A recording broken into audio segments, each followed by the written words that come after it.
যদি একসাথে দেখি। দীর্ঘ ২২ বছর পর ময়মনসিংহে এসে নির্বাচনী জনসভায় বক্তব্য রাখলেন বিএনপির চেয়ারম্যান তারেক রহমান। মঙ্গলবার বিকাল ৩:৩০টায় ময়মনসিংহ সার্কিট হাউস মাঠে আয়োজিত বিশাল জনসভায় মঞ্চ উঠতেই মুহুর্মুহু করতালি ও স্লোগানে মুখরিত হয়ে ওঠে পুরো এলাকা। এ সময় হাত নেড়ে নেতাকর্মী ও সমর্থকদের শুভেচ্ছার জবাব দেন বিএনপির চেয়ারম্যান তারেক রহমান।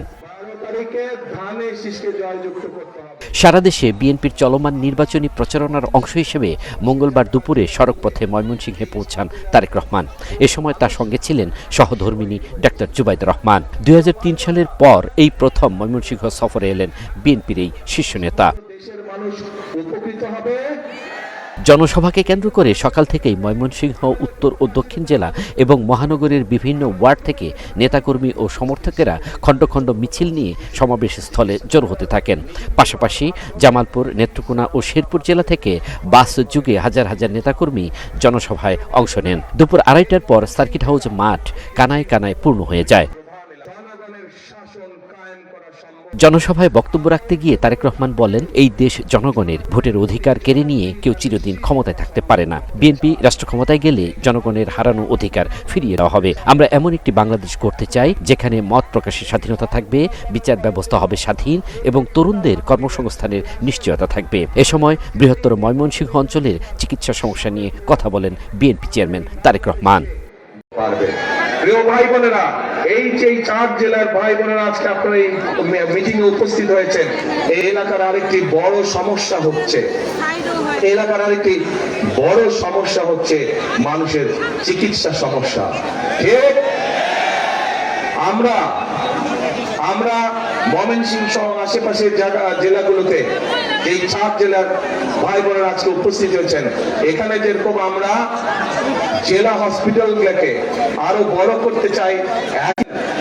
পল্লী চিকিৎসক শহীদ জিয়ার সময় ছিল, যারা গ্রামে গ্রামে ঘরে ঘরে মানুষকে গিয়ে চিকিৎসা দিত, ছোটখাটো রোগ বলে অসুখ বিসুখ তারা সেখানে চিকিৎসা দিত।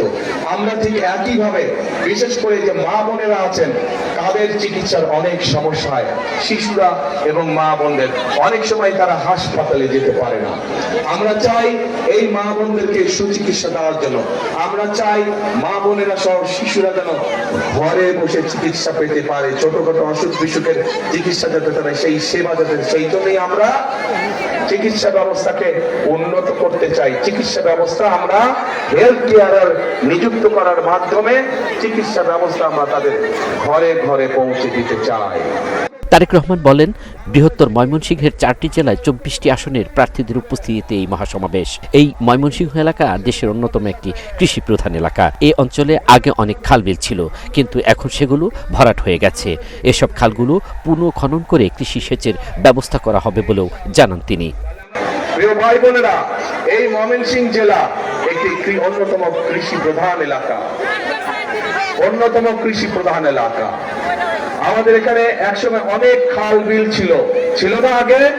এই খাল বিলগুলো সব ভরাট হয়ে গিয়েছে। এই খালগুলোকে আমরা পুনর্খনন করতে চাই। আবার এখন এই খাল পুনর্খনন করার জন্য কে কোদাল হাতে নেবেন? সারা জেলা খাল পুনর্খনন কে কোদাল হাতে নেবেন? আমি কিন্তু থাকবো সেদিন আপনাদের সাথে, ঠিক তো? ইনশাআল্লাহ। তাহলে আমরা এই যে কথাগুলো বললাম, এই কাজগুলো যদি আমরা করতে সক্ষম হই, তাহলে কি আপনারা মনে করেন আপনারা সহ সমগ্র দেশের মানুষ উপকৃত হবে? কে মনে করেন উপকৃত হবে? সবাই মনে করেন? তাহলে আপনারা কি চান আমরা এই কাজগুলো করে? নির্বাচনী জনসভায় ময়মনসিংহ বিভাগের ২৪টি সংসদীয় আসনের ধানের শীষ প্রতীকের প্রার্থীরা উপস্থিত ছিলেন। ময়মনসিংহ দক্ষিণ জেলা বিএনপির আহ্বায়ক জাকির হোসেন বাবলু সভাপতিত্বে জনসভা পরিচালনা করেন বিভাগীয় সাংগঠনিক সম্পাদক আবু ওয়াহাব আকন্দ, দক্ষিণ জেলা বিএনপির সদস্য সচিব রুকনুজ্জামান সরকার এবং উত্তর জেলা বিএনপির যুগ্ম আহ্বায়ক মোতাহার হোসেন তালুকদার। আল মাসুদ নয়ন, নাগরিক প্রতিদিন।